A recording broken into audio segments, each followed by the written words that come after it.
Министерството за внатрешни работи до надлежните јавни обвинителства поднесе кривични пријави против 7 лица во врска со случајот од 28 јануари, кога на улицата Индира Ганди во општина Шуто Оризари во Скопје беа нападнати 3 лица.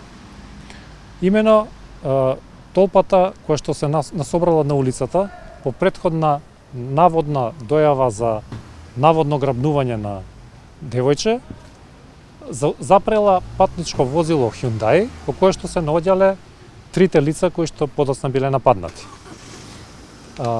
Иако еден од полициските службеници, кои што не биле на работа во тој момент, но бил во возилото, покажал службена легитимација и се представил дека е вработен во МВР, сепак нападачите го нападнале и него и другите двајца, и веднаш по нападот нападачите се оддалечиле од местото на настанот, а повредените се пренесени во болница за окажување на лекарска помош.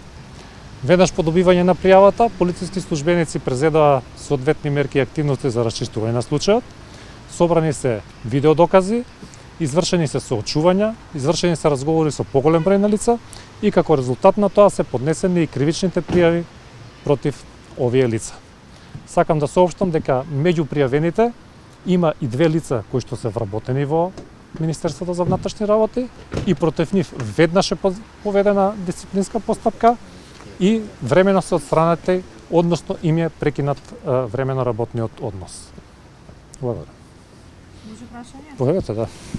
Дали е точно дека во Шутка има некаков обид за киднапирање на деца, затоа што Апсолутно нема. Имаше повторна информација. Значи, дека апсолутно се организираат таму и се самоорганизираат за да се самозаштитат. Апсолутно нема во ниту една полициска станица, не само на подрачјето на Шуто Оризари, него на подрачјето на Скопје, нема никаква пријава за киднапирано дете, девојче, било што.